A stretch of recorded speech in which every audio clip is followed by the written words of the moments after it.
હાલ આપણી સાથે જોડાયા છે વરિષ્ઠ પત્રકાર અનિલભાઈ પટેલ, જે ખૂબ જ લાંબા સમયથી પત્રકારિત્વતા કરી રહ્યા છે. TV9માં તેમજ અનેક નામાંકિત ચેનલોમાં કામ કરી ચૂક્યા છે અને હાલ કરી રહ્યા છે GS ટીવીમાં.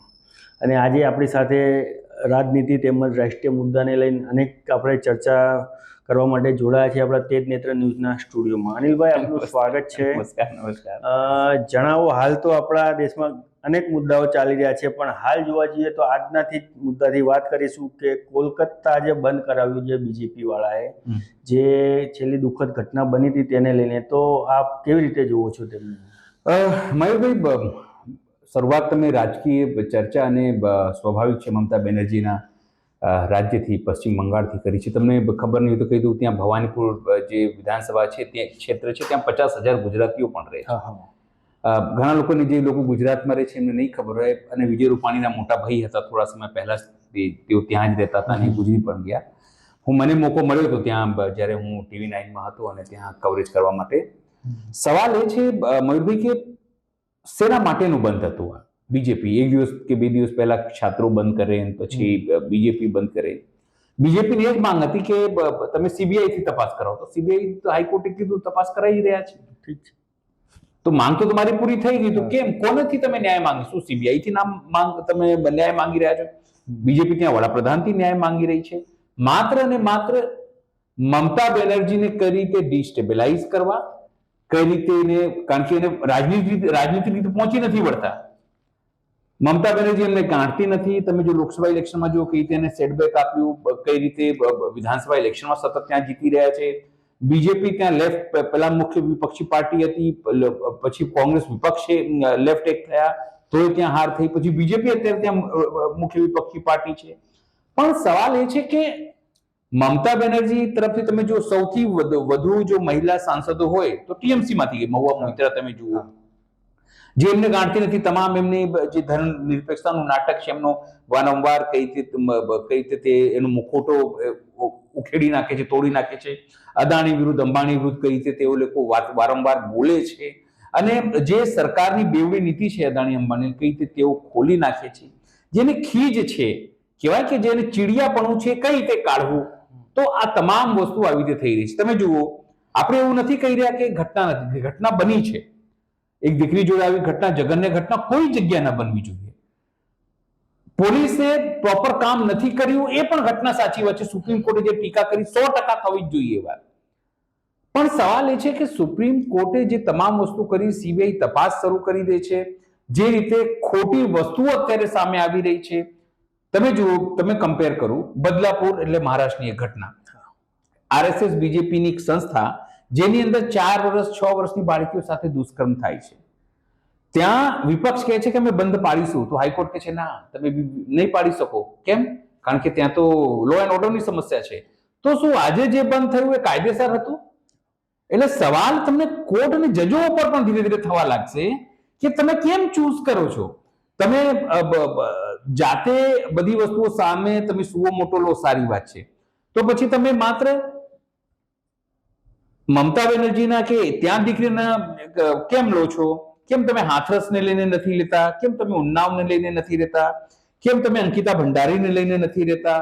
કેમ તમે બદલાપુરને લઈને નથી લેતા? કેમ ચૂઝી કરો છો? એટલે ન્યાયતંત્ર સામે પણ તમે એક સવાલ ઉભો થઈ શકે છે. અને બીજી મહત્વપૂર્ણ વાત મેં જેમ તમને જે પ્રમાણે કરી, એ પ્રમાણે કે બદલાપુરમાં જે તમામ ઘટનાઓ થઈ, લોકો વિરોધ કઈ રીતે કરે? લોકો પાસે વિરોધનો ટૂલ શું? એક, ધરના પ્રદર્શન કરે. બીજી વાત, મૌન રેલી કાઢે. ત્રીજી વાત કે કોઈ જગ્યાએ જઈને પ્રોટેસ્ટ કરે. હવે જો હાઈકોર્ટ એવું કે ના, તમે આ ત્રણેય વસ્તુ નહીં કરી શકો, અથવા તો તમે બંધ ના પાડી શકો, તો રોજ કાઢે કઈ રીતે લોકો? લોકતંત્રમાં તો આ જ વસ્તુઓ છે. અને જો પછી આજે જે બંધ રહ્યું, એ બંધ ઉપર કેમ ના બેન લગાવવામાં આવી?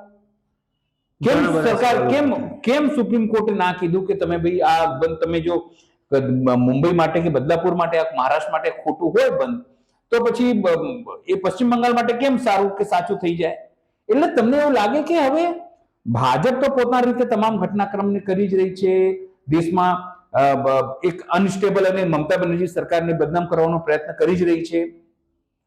પણ તમે જુઓ આજે ભાજપના લોકો આપણા ત્યાં કેવું ના જોઈએ કે રાજકોટની બાજુમાં જ આટકોટ જગ્યા છે, ત્યાં એક દીકરી જોડે બળાત્કાર થાય છે, ભાજપના લોકોનું નામ આવે છે, ફોટો છપાઈ જાય છે, પણ એ મુદ્દે કોઈ નથી બોલતો, કોઈએ ગુજરાત બંધ નથી કર્યું, કોઈ ત્યાં જઈને હોબાળો નથી કર્યો. તો કોંગ્રેસનું જિગ્નેશ મેવાણી આપણે કંઈ પણ કહેવાય છે કે રાજનીતિ થાય છે કોઈ પણ ઘટનાક્રમમાં, ને આમાં પણ રાજનીતિ, ઘણી વખત રાજનીતિના કારણે કોઈ પણ ઘટનાક્રમનું એન્ડ સુધી પણ પહોંચે છે, એમાં તપાસ થાય.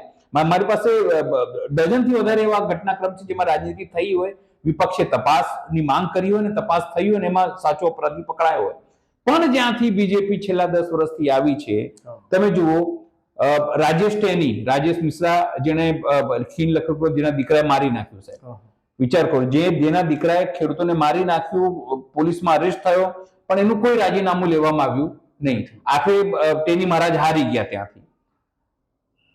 બ્રિજભૂષણસિંહ, જેના ઉપર આરોપ લાગ્યો, જે મહિલા છોકરીઓ જેને દેશનું ગૌરવ વધારે છે વિશ્વમાં, જેને પહેલવાન દીકરીઓ, એની સામે આરોપ લગાવે છે, એફઆઈઆર થાય છે.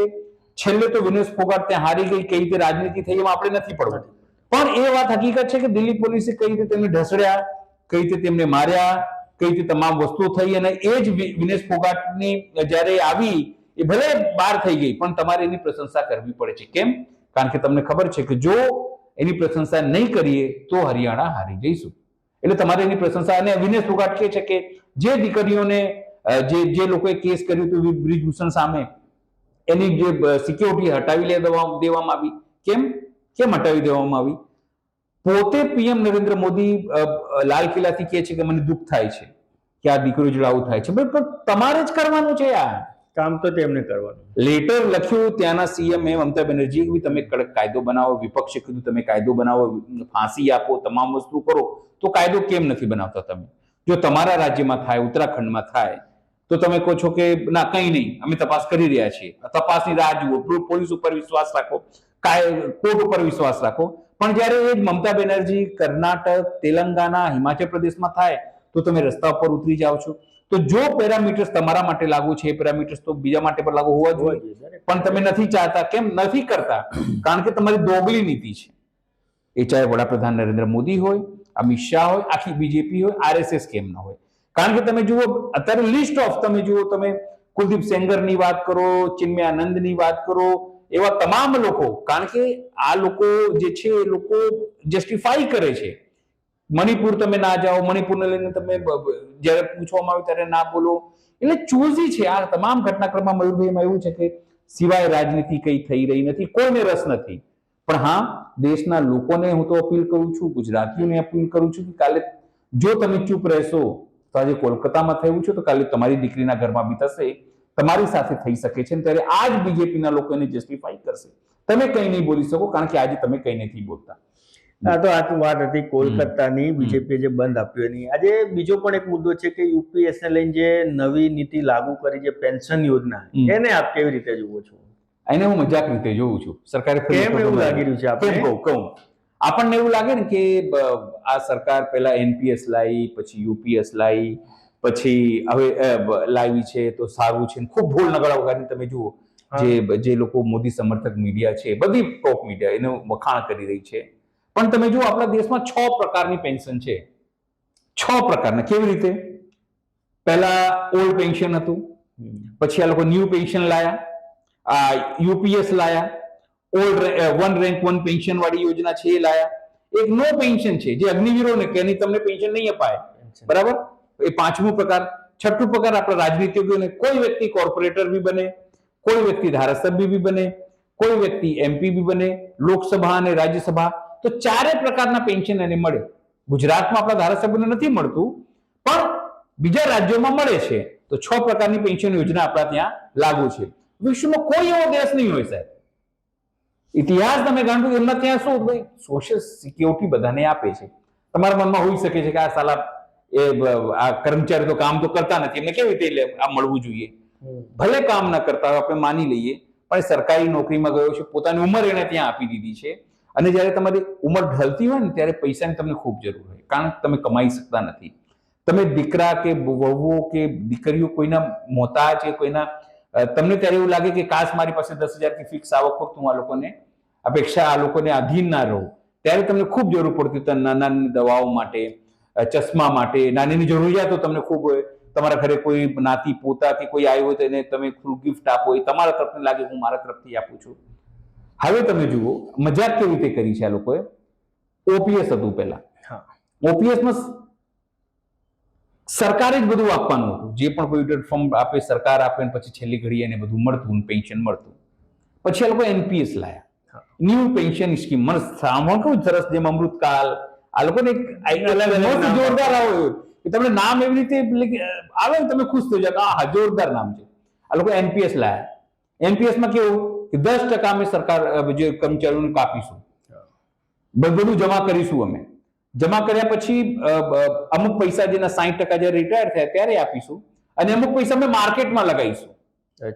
માર્કેટ ના દે, આપણે ત્યાં માર્કેટ વધ્યું છે, અને એવું અવધારણા આપવામાં આવી કે ભાઈ માર્કેટમાં જશે તો તમારા પૈસા વધશે ને તમે કરોડપતિ રાતોરાત થઈ જશો, રિટાયર થશો તો તમે તો અંબાણી થઈ જશો, અદાણી થઈ જશો, પાપું ખરીદ્યું, એવી વાતો કરવા માંડ્યા લોકો.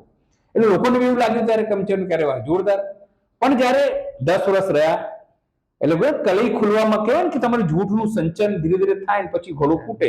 એટલે ઘડો ફૂટ્યો, લોકો રિટાયર થયા.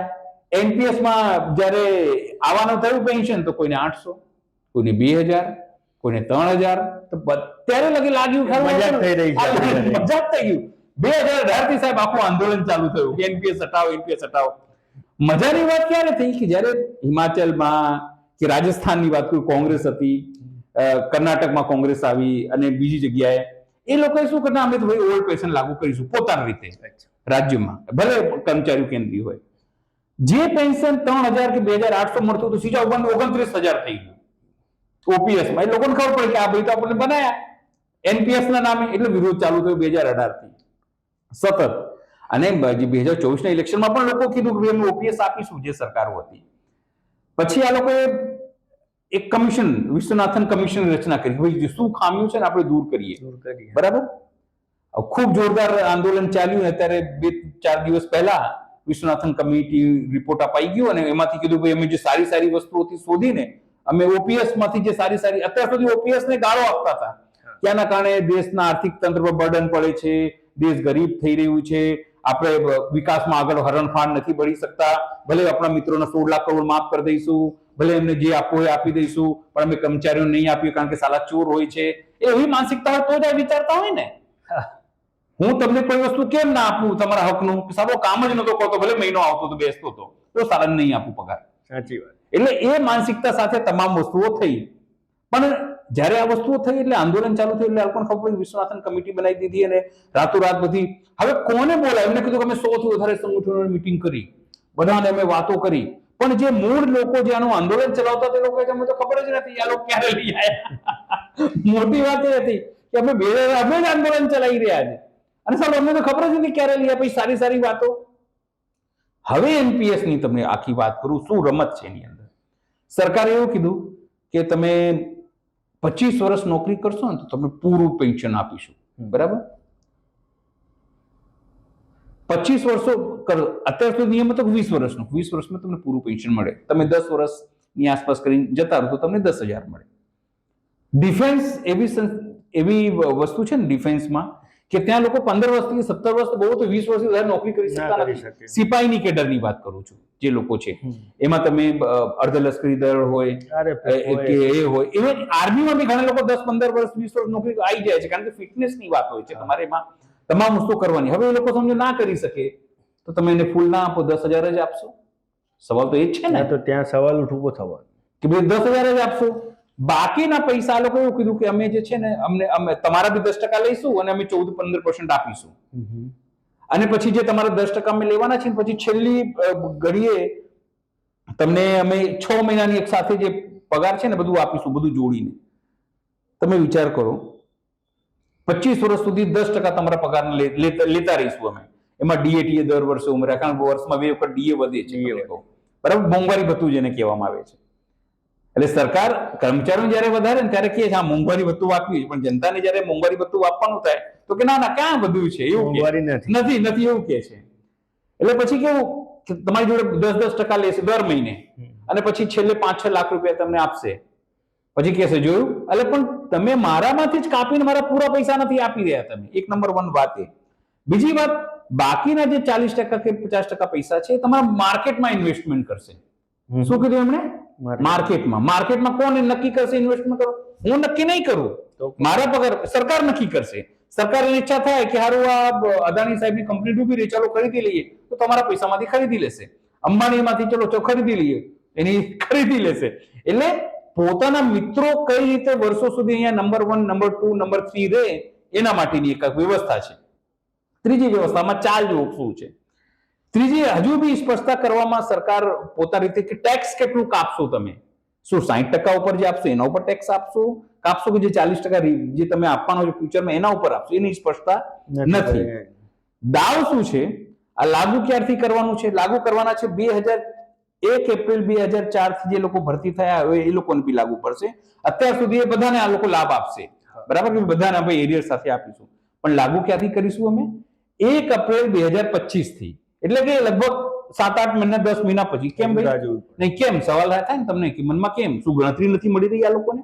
આ તો ઇલેક્ટ્રોલ બોન્ડ જેવું થયું. પેલા કહ્યું સાહેબ એમને 6 મહિના ગણતરી કરવા લાગશે. સુપ્રીમ કોર્ટે એક દંડો માર્યો ને સાહેબ, હવે અઠવાડિયામાં બીજો દંડો, હા સાહેબ કાલે. એટલે તમે 1 વર્ષ પછી કેમ આપશો? 1 એપ્રિલની રાહ કેમ જોઈ રહ્યા છો? શું તમે કોઈ મિડ ટર્મ ચૂંટણી લાવવાની તૈયારી કરી રહ્યા છો? જેમ પેલી મહિલાઓમાં કે મિડ ટર્મ ઇલેક્શન આવશે, આપણે તો વાયદો કરી દીધો, જે આવે એ જાણે, આપણે તો હારી ગયા, પછી આપણે ઝોલા ઉઠાવીને ચાલી દઈશું, જેમ કહે છે સાહેબ વારંવાર. એટલે આ યુપીએસસી ફ્રોડ છે, અને એટલા માટે યુપીએસ સાથે કોઈ જે લિટરલ જે કર્મચારીઓ લડત લડી રહ્યા છે અત્યારે પણ લડી રહ્યા છે. અને હું તો લોકોને કહીશ, ગુજરાતના લોકોને બી કહીશ, જે લોકો તમને ફાયદા ગણાવે છે ને એના નુકસાન ઘણા બધા છે. ફરીથી તમારા એકાઉન્ટમાં માત્ર 1500, 2000 અને 2500 રૂપિયા આવશે. અને આ મૂર્ખ બનાવવાની આખી સ્કીમ એ તમે સમજી લેજો, ફસાશો નહીં. કારણ કે એક સીટ આ વખતે તમે ગુજરાતમાંથી હરાઈ છે, એટલે આ લાઈન પર આવી ગયા છે. બીજી 5-10 સીટો હરાવશો તો લાઈન પર આવી જશે. આ વાત હતી યુપીએસની અનિલભાઈ. પછી આજે દ્રશ્યો બી સામે આવે કે જે મહારાષ્ટ્રમાં શિવાજી મહારાજ કે જે મહારાષ્ટ્રનો છે તેના ભગવાનથી ઓછા ન ગણી શકાય. બિલકુલ 100%ની વાત છે. એની પ્રતિમા જે ધ્વસ્ત થઈ એના દ્રશ્યો આવે તો અનેક સવાલો ઊભા થાય છે કે શું આ ખરેખર યોગ્ય, ને શું માનો છો આપ? મયુરભાઈ, ખૂબ જ દુઃખદ ઘટના છે. સમજો હું તો ઉત્તર પ્રદેશનો છું, ગુજરાત મારી કર્મભૂમિ રહી છે, મહારાષ્ટ્ર ખૂબ ઓછા જવાનું મારું થયું છે, પણ શિવાજીને આપણે વાંચતા રહ્યા છે. શિવાજીની વીરતા, શિવાજીની કઈ રીતે તેઓએ આક્રંતાઓ સામે તમામ પ્રકારની લડતો લડી, કઈ રીતે હિન્દુ મુસ્લિમ એકતાને તેઓ પ્રતીક રહ્યા, કઈ રીતે તેઓ મહિલાઓનું સન્માન કરતા, કઈ રીતે તેઓ ખેડૂતો પ્રત્યે, લોકોને એવું જ લાગે છે કે ભગવાન હિન્દુ હે હમને હિન્દુ, એવું છે જ નહીં. તમે જો ઇતિહાસ જે લોકો જાણે છે, તમને ખ્યાલ હોય તો જ્યારે તેમણે મુસ્લિમ આક્રંતાઓ સામે લડ્યા અને એમની મહિલાઓને કબજે કરી, તો એમના સેનામાં કે અમુક લોકો ઈચ્છતા હતા કે આ મહિલાઓને વેચી દેવામાં આવે, જેમ મુસ્લિમો હિન્દુઓના રાજાઓ સાથે એમની દાસીઓને વેચી દેતા હતા, એમની જોડે બળાત્કાર કરવામાં આવે. પણ જ્યારે એવી મહિલાઓ સામે ગયા અને એક મુસ્લિમ મહિલાએ, રાણીએ પૂછ્યું, જે બી રાજાની કે બાદશાહની હશે, કે તમે અમારી જોડે શું કરવાના છો? તેમણે ખૂબ સરસ જવાબ આપ્યો. એ ઇતિહાસમાં લખાયેલું છે. એમણે કીધું કે તમે મારા માં સમાન છો, અને મારી ઈચ્છા તેવી છે કે જો મારી માં બી તમારી જેમ સુંદર હોત તો હું બી ખૂબ સુંદર હોત. આ એનો જવાબ હતો સાહેબ. અને આ વાતનો વિરોધ જે છે પોતાના બુકમાં સાવરકરે લખ્યું છે સાહેબ, કે આ એમને બળાત્કાર થવો જોઈતું હતું, એ મહિલાઓ જોડે બર્બરતા થવી જોઈતી હતી, પણ શિવાજી તો મૂર્ખ હતા. એટલે આ શબ્દો ઉપયોગ નથી કર્યા એમને, પણ લગભગ આવા વિરોધ કર્યો છે. એટલે સાવરકરને જેને તમે માનો છો, અને લોકો લખે છે બીજેપી વાળા વીર સાવરકર, 9 વખત એમને માફી માંગી હતી, પણ એમના માટે લખે છે કે વીર સાવરકર હતા. એ સાવરકરના ચેલાઓ આ લોકો છે જે આજે બળાત્કાર બીજેપીના લોકો કરે છે ને. હું વ્યક્તિગત માનું છું કે તમામ પુરુષો કે તમામ પોલિટિકલ પાર્ટીના લોકો એવા નથી બળાત્કારી, પણ જો તમે બીજેપીમાં હો તો તમે એવા જ છો. હું સ્પષ્ટપણે આ માનું છું. બીજી વાત, શિવાજીને લઈને એવું કહેવાય છે કે હિન્દુ હિન્દુ હિન્દુ. તમને ખ્યાલ હોય 60,000 મુસ્લિમો એમના સેનામાં હતા. ઘણા લોકોને નહીં ખબર હોય. 60,000 થી વધુ. અને જ્યારે તે એક મંદિરમાં ઉદઘાટન થયા ત્યારે ત્યાંના સુબેદારને પૂછ્યું કે મસ્જિદ ક્યાં છે અહીંયા? તો પેલો ભાઈ ચોંકી ગયો સુબેદાર. સાહેબ કેમ? કે 60,000 મારા સૈનિકો છે, એમને નમાઝ સજતા ક્યાં અદા કરવાનું? એટલે હિન્દુ મુસ્લિમ એકતાનું આ પ્રતીક છે સાહેબ, કે એ વ્યક્તિ ધ્યાન રાખતું ખેડૂતો માટે વાત કરીએ સાહેબ, આખો એનો વિસ્તાર જે કહેવાય છે, નામ હું ભૂલી ગયો છું, પણ આખો જે વિસ્તાર કહેવાય છે એ વિસ્તારમાં એનો રાજ હતો, અને જ્યારે ત્યાં અકાલ પડ્યું ત્યાં, તો એણે તમામ પોતાના સુબેદારોને પત્ર લખ્યો અને કીધું કે તમામ લોકોથી આ વખતે કોઈ લગાન ન લે, કોઈ પૈસાની, ઉલટાનું એમને તમે બીજ આપો, એમને બળદની જોડીઓ આપો, જેથી તે ખેતી કરી શકે ને સમૃદ્ધ થઈ શકે. આ શિવાજી છે, અને એ શિવાજીની મૂર્તિ આ લોકો બનાવે છે.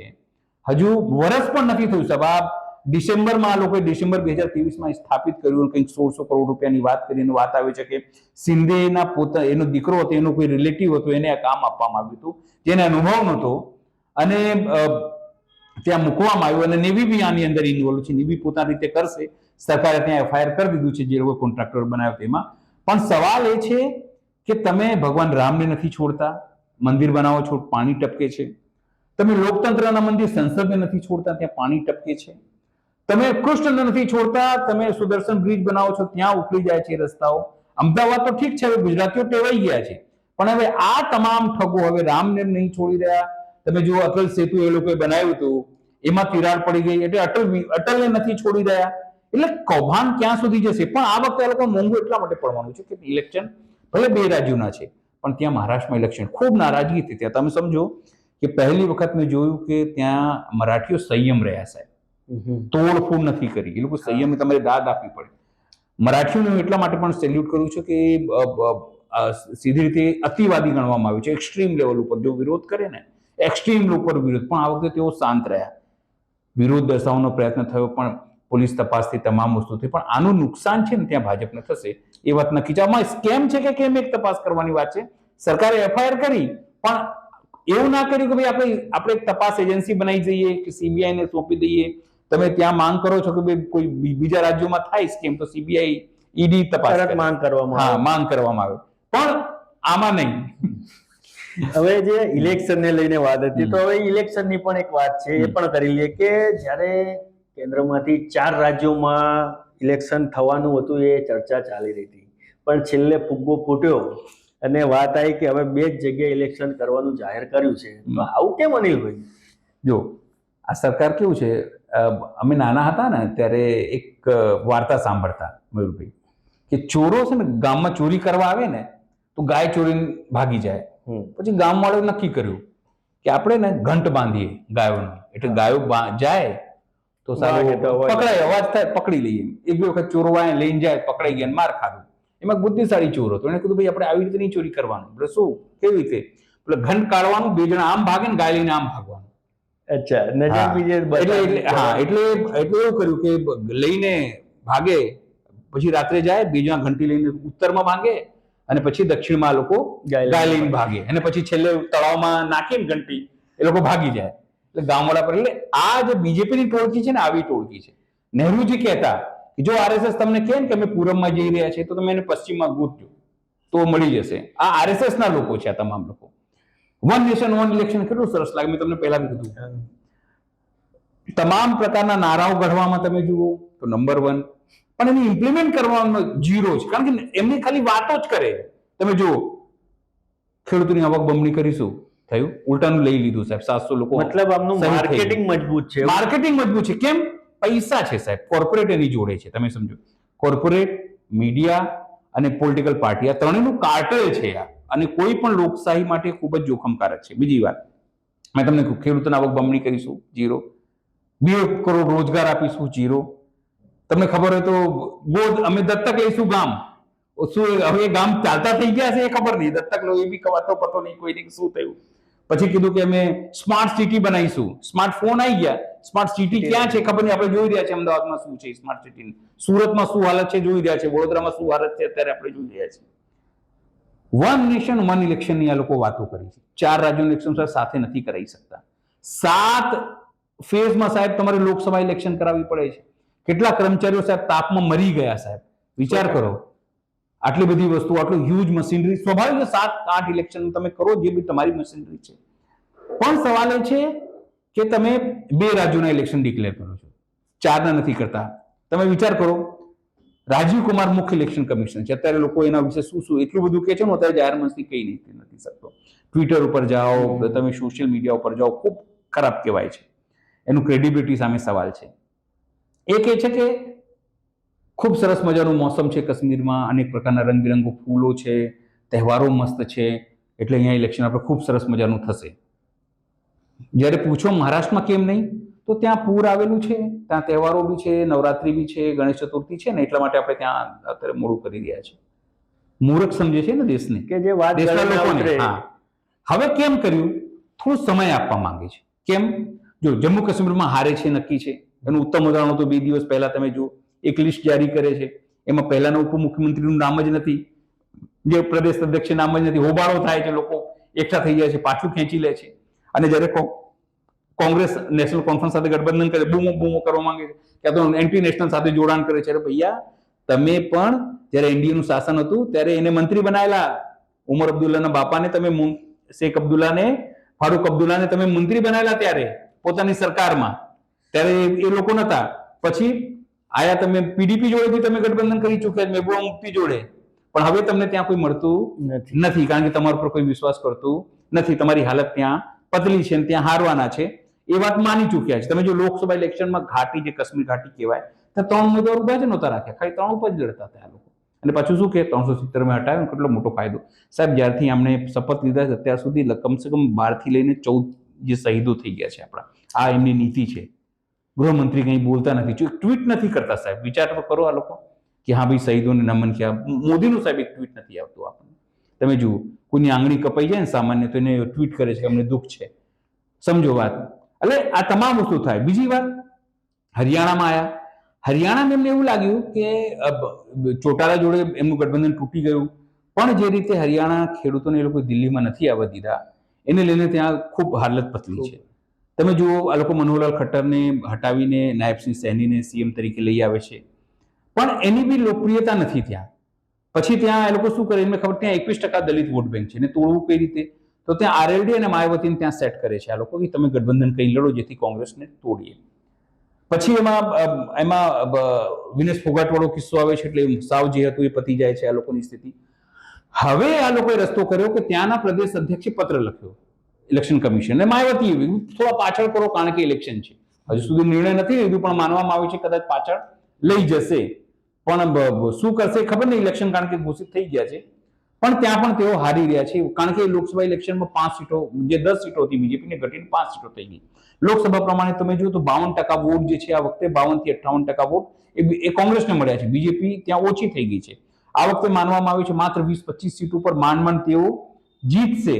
અને જો માનવામાં આવે છે દક્ષિણી જે હરિયાણા છે ત્યાં જો થોડું વ્યવસ્થિત બીજી કોંગ્રેસ કરી લે તો માત્ર 10 સીટો પર સિમટી શકે છે.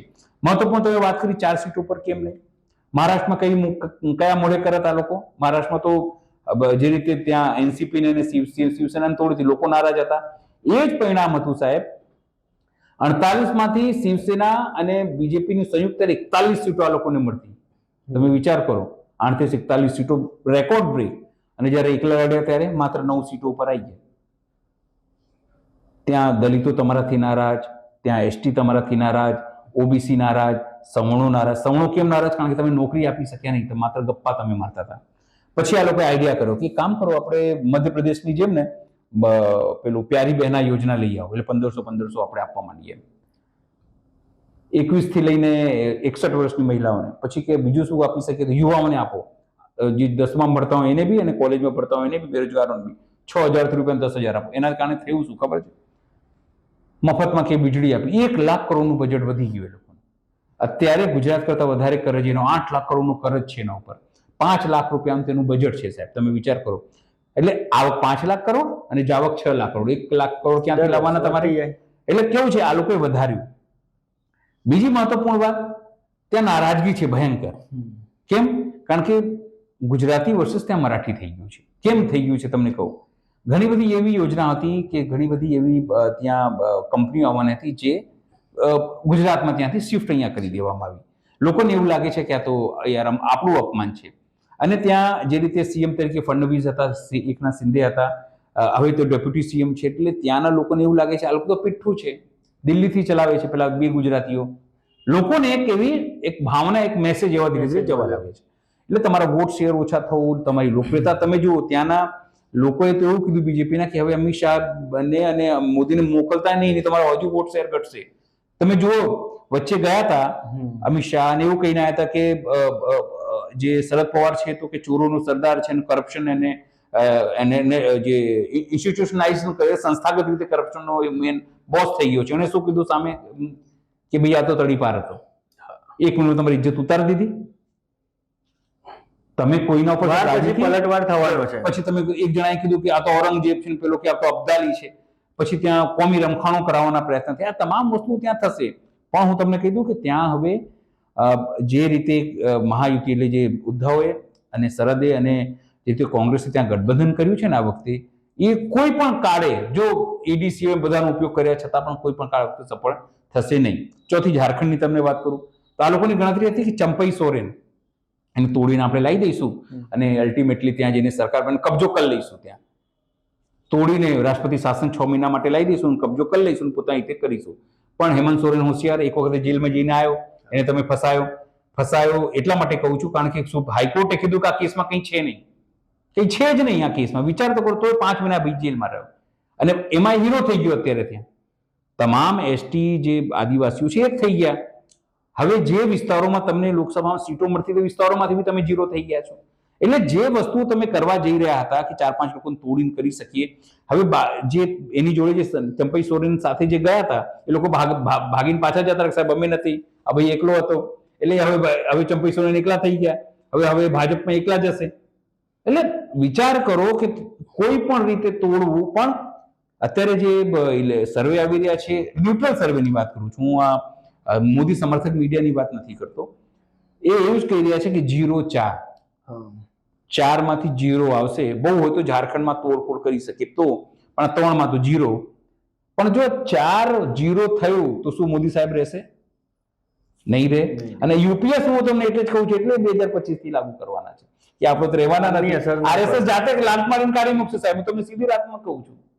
બીજેપીના અંદરના લોકો પૂછશે અને પેલો નાની નીતિશ અને નાયડુ એ રહેશે? કહેવા દેશે? નહીં કે ભાઈ નીકળો સાહેબ તમારી જોડે. કારણ કે જો યોગી આદિત્યનાથે શું કીધું ત્યાં, હમ બટેંગે તો કટેંગે. શું કીધું? બટેંગે તો એટલે પ્યોર લાઈન લીધી હિન્દુત્વની. જ્યારે નીતિશ કુમાર એને લઈ શકે કેમ? કારણ કે પોતે નાયડુ તો ત્યાં સરકાર ચલાવે છે મુસ્લિમોની સાથે, જે મજારો ઉપર 10,000 રૂપિયા દર મહિને આપે છે, 1 લાખ રૂપિયા હજ માટે, 4% અનામત મુસ્લિમોને આપે છે. નીતિશ કુમાર છે સોફ્ટ હિન્દુત્વ તરફ જાય છે, પણ એના બી મુસ્લિમ વોટ બેંક છે. બિહારમાં બી 17-18% મુસ્લિમ છે. તમે ત્યાં બી જતા રહો, આંધ્રપ્રદેશમાં બી, તો એ લોકોને પોતાની રાજનીતિ બતાવવાની છે ને. એ કઈ રીતે તમારી જોડે જશે? એટલા માટે તમે જુઓ, બંને કોઈ પણ બહાનું ગોતે છે. કેસી ત્યાગી વારંવાર કહે છે ને, જો લેટરલ એન્ટ્રીની વાત આવી, લેટરલ એન્ટ્રી કરાવવાની ડાયરેક્ટ એન્ટ્રી વિરોધ કરી દીધો. ચિરાગ પાસવાને વિરોધ કરી દીધો કે ભાઈ લેટરલ એન્ટ્રી નહીં, કારણ કે તમે તો આરક્ષણને ખતમ કરવા જઈ રહ્યા છો. આવી રીતે એ લોકો બોલવા માંડ્યા છે. એમને ખબર છે કે આ ભવિષ્ય લાંબુ નથી. અને આ લોકોને બી ખબર પડી ગઈ છે કે આપણે સર્વોદમ સંભાવનું જે નકલી મુખોટો પહેરીને બેઠા હતા એ હવે ખેંચાઈ ગયું, ઉતરી ગયું છે. એટલે હવે ફરીથી આપણે કટ્ટર હિન્દુત્વ પર જવું પડશે. અને એટલા માટે પેલા ભાઈ બોલી રહ્યા છે હમ બટેંગે તો કટેંગે. કારણ કે એમને ખબર પડી ગઈ છે કે હવે તમને એસટી એસસી ઓબીસી મત આપવાના નથી અને તમે વોટ બેંકની રાજનીતિ કરો છો અને તમે અનામતના ઘોર વિરોધી છો. કારણ કે આરએસએસ બી એ જ માને છે, સવર્ણ વોટ બેંક તમારું જે એ બી એ જ વોટ બેંક માને છે. અને એટલા માટે આ તમામ પ્રકારની જે ઘરની ચક્રી છે એટલા માટે કરવામાં આવી રહી છે. ખૂબ સરસ. તમે દરેક રાજ્ય, કોલકાતા હોય, જમ્મુ કાશ્મીર હોય કે મહારાષ્ટ્ર હોય, તમામની વિગતો ખૂબ જ ઊંડાણપૂર્વક સમજાય. પણ હવે આપણે વાત કરવી છે આપણા ગુજરાતની, જે આપણું પોતાનું ગુજરાત કહી શકાય. કેમ કે હમણાં જોવો છો છેલ્લા 2 દિવસથી અહીંયા વરસાદનું પણ ખૂબ જ ભાર રહ્યો છે. તેના લીધે અનેક બરોડામાં તો આજે મગર ફરતા થયા છે, એવા પણ દ્રશ્યો સામે આવ્યા. બિલકુલ. તો આને પર રાજ્ય સરકાર શું એક્શન લેશે? ને પ્રી મોન્સૂન પાલનો ફુગ્ગો ફૂટી ગયો છે, શું થયું કઈ ખબર નથી પડતી. તમે જોયું ને કે મગર છે તે ફરતા થયા હતા સવારે, બપોર પછી ગાયબ થઈ ગયા. કેમ? ગાંધીનગર થી મગરો ગયા હતા ડમ્પર પર ફરવા માટે. અચ્છા. મોટી વાત એ છે, ગાંધીનગર થી મગરો ગયા. મોટી વાત એવી છે મયુરભાઈ, આજથી નહીં 30 વર્ષથી સરકાર અહીંયા છે ને આ ટર્મ પૂરું કરશે ને 2027 માં 33 વર્ષ એક જ શાસન. તમે જુઓ 2005 પછી સતત ગુજરાતના કોર્પોરેશનો ઉપર સાહેબ બીજેપીનો કબજો. 100%. રોડ રસ્તા દર વખતે આ જ રીતે વરસાદ થાય રોડો ધોવાઈ જાય અને ફરી તમે પ્રી મોન્સૂન પ્લાન રસ્તાના નામે 500,000 કરોડ રૂપિયા તમારા મારા ટેક્સના નાણાં એ ફરીથી આ સરકારોને અપાય અને ફરી એમાં સ્કેમ થાય. આ એક મોટું સ્કેમ છે. હું તમને કહું, આપણે જ્યારે મોદી સાહેબ કહેતા ને પહેલા કે અમે આફતમાં પણ અવસર શોધીએ છીએ, હવે અમને ખબર પડવા માંડી કે આફતમાં અવસર કેવી રીતે થાય. આફત આવે, પબ્લિક હેરાન થાય, આફત પબ્લિક ઉપર, અવસર આ પોલિટિશિયનો માટે છે. દુઃખની વાત એ છે કે મયુરભાઈ કે આટલા વર્ષોથી પૂર આવે છે, તમામ વસ્તુ થાય છે, નીલોફર આવ્યું, મેં તો બધી વસ્તુ નજીકથી જોઈ. ખેડૂતોને કઈ વસ્તુ હજુ સુધી મળી નથી. માત્ર ચીટિંગ અને ચીટિંગ એમની જોડે થાય છે. અત્યારે પણ તમે જુઓ ગીડ પંથકમાં આટલા ગામો છે, માત્ર 300-350 કરોડ રૂપિયા, જ્યાં 10,000 કરોડની વાત હતી. હિંમત નથી સાહેબ કે કેન્દ્ર સરકારની કોલર પકડીને કહી શકે ભાઈ આ જ્યારે યુપીએની સરકાર હતી તો તમે લાંબી મને ખબર છે પુસ્તિકા બનાવતા આ લોકો 60 માંગોની પૂરી નથી થઈ પ્રશ્નો અમારી. મેં પોતે જોયેલી છે સાહેબ. આની મિટિંગો કરતા આ લોકો એટલા નાલાયક લોકો છે કે હવે પુસ્તક કાં ખોવાઈ ગઈ મળતી નથી. કારણ કે જે પુસ્તક શોધવાનો પ્રયત્ન કરે ને એને બદલી નાખે. મોટી વાત એ છે જે પુસ્તક ગોતે કે આ બધા મોદી સાહેબ તમે પુસ્તક બનાવી હતી ક્યાં ગઈ, એ બદલાઈ જાય છે. એટલે કોઈ હિંમત કરતું નથી. તમે જુઓ આની પહેલા પણ એક વખત ગીર પંથકમાં પૂર આવી ચૂક્યું છે, અઠવાડિયે 15 દિવસ પહેલા. હવે ફરીથી તમે જુઓ, તમે સૌરાષ્ટ્ર જુઓ, સૌરાષ્ટ્રના 13-14 જિલ્લાઓ, 7 જિલ્લાઓ તો કમસે કમ પ્રભાવિત છે. તમે દક્ષિણ ગુજરાતના જિલ્લાઓ જુઓ સાહેબ, રસ્તાઓ વહી ગયા, અને આદિવાસી વિસ્તારોમાં તો 5-7 દિવસથી જે રસ્તાઓ છે એવી સ્થિતિમાં છે કે સંપર્ક જ નથી. આપણને તો શું શહેરોમાં તમને દેખાઈ જાય કે ક્યાં ખીચડી વેચી રહ્યા છે સમાજસેવી સંસ્થાઓ, ક્યાં ખીર વેચી રહ્યા છે, કઈ પણ વસ્તુમાં સમાજ કરી રહ્યા છે. પણ સરકાર તરફથી શું? સરકારના મંત્રીઓ ખાલી ગાંધીનગર જવાબદારી છે, જેના પર જવાબદારી છે, જે લોકો આરામથી બેસે છે. મને હસી ક્યારે આવી, 3-4 દિવસ કે 2 દિવસ પહેલા તમામ કલેક્ટરોથી આ લોકોએ બાઇટ અપાઈ, ભાઈ શાંતિ રાખજો, ઘરમાં રહેજો. પણ ઘરમાં જ પાણી આવે તો ક્યાં જશે? સમજો, બહાર નીકળવું નહીં, પણ ઘરમાં મગર આવી જાય તો શું કરશો તમે? વ્યવસ્થા કરવાને બદલે એ લોકોને ખબર પડી કે અમારા સાંસદો, અમારા ધારાસભ્ય, અમારા મંત્રી વિશ્વાસને લાયક નથી, એટલે કલેક્ટરોને લોકોએ આગળ કર્યા. એ લોકો બોલતા દેખાયા. મેં કોઈ મંત્રી સાહેબ નથી જોયું કે તમે તમારે ત્યાં જોયું છે કે કોઈ કોર્પોરેટર, કોઈ મંત્રી આવ્યો? હવે કોર્પોરેટર ને ધારાસભ્યની વાત કરતા તો આટલી જ વાત કરીએ. આપણી ટીમ, અમારી ટીમ જે છે તે ગઈ હતી આપણા નિકોલમાં, અહીંયા પૂર્વ વિસ્તારમાં જ. તો સાહેબ જે ત્યાં લોકોનો દર્દ હતો કે જે કહી રહ્યા હતા કે આજે ચલો માન્યા કે વરસાદ આવે તો કુદરતના કેર સામે કોઈ ટેકનોલોજી કે કોઈની હોશિયારી કામ નથી આવતી, એમ માન્યા. પણ જયારે 2 દિવસ એટલે કે 48 કલાક થયા પછી પણ જો પાણી ન ઉતરે તો કેવી રીતે આપણે અમને મેટ્રો સિટી કહીશું, અમદાવાદને કઈ રીતે સ્માર્ટ સિટી કહીશું? અને ત્યાંના સાહેબ જે બહેનો હતી, જે મહિલાઓ હતી, જે ઉચ્ચારણો જે શબ્દોના કર્યા છે તે આપણે ઓન કેમેરા ન કહી શકીએ. હું તમને વાત ઓન કેમેરા ના કહી શકીએ. તમામ લોકો વાપર્યા છે એમને. મયુર, તમે જોજો, એ તમામ લોકો છે ને સારા ઘરના લોકો હશે. તમે જોજો, સારા એટલે સારા કમાતા ઘરના લોકો. સારા ઝોપડપટ્ટી વાળાની વાત નથી કરતું. અને તમે પૂછ્યું હશે તો કહેતા હશે કે અમે બીજેપી ને વોટ આપીએ. 100% કીધું ને, તમામ લોકો બીજેપી ત્યારથી વોટ આપતા રહ્યા, ત્યારથી બીજેપી ને આપ્યા છે. બીજું કે આજુબાજુમાં સ્કૂલો આવી છે, આરોગ્ય કેન્દ્ર આવે છે, પણ કે ને છેલ્લા 4 વર્ષથી એમનું કેવું એવું હતું કે વરસાદ આવ્યો તો પાણી તો છે જ, પણ વરસાદ નથી હોતો ને સાહેબ તો પણ અહીંયા ગટરના ઢાંકણામાં એટલું ગંદુ પાણી નીકળે છે કે પ્રાણીજન્ય રોગો અહીંયા સતત ચાલુ જ હોય છે. અને કેવા છતાં પણ કોઈ હાય હા કરે છે, મતલબ સરકારી જવાબ આપે છે જે કહીએ તો. એટલે એ લોકો ત્રાહિમામ એટલા પુકારી ગયા હતા કે નિકોલ વિસ્તારમાં ખરેખર જેટલું ખાલી વાતથી જ સારું છે, બાકી જો અહીંયા આવીને ખાલી રહી જાય ને આ પરિસ્થિતિમાં નીકળે તો ખ્યાલ આવે કે ખરેખર શું અહીંયા સરકારી સેવા મળે છે, શું કોર્પોરેશન કારીગરી કરે છે. 100% આપણે વાત કરતા હતા કે જે રીતે થયું, મેં ના કીધું મિટિંગો કરવી, ચા નાસ્તો કરવો, ફોટો ઓપોર્ચ્યુનિટી કરાવવું, કામ અમે કરીએ છીએ દેખાડો કરવો. સૌથી મોટી વાત આ સરકારની કે બીજેપીની છે કે એ કામ કરે છે ને દેખાડવાના વિઝ્યુઅલ તમને આપે છે કે જો અમારા મુખ્યમંત્રી આયા, બેઠક કરી. એટલે પણ બેઠક કરીને કરવાનું શું? આર્મી કામગીરી કરે ને સાહેબ, આર્મી બચાવેલા હેલિકોપ્ટરથી, એના ફોટા બી આ લોકો વિડીયો પોસ્ટ કરે જો અમારા સીએમ બધું કરી દીધું. એટલે ઘણી વખત આપણને તો એવું લાગે કે આ જસ લેવામાં માહિર લોકોને બતાવવામાં આવે, પણ બેઝિક તમે જુઓ ને સાહેબ, લોકોમાં રોષ છે, પણ લોકોને એવું લાગે છે કે વિકલ્પ શું?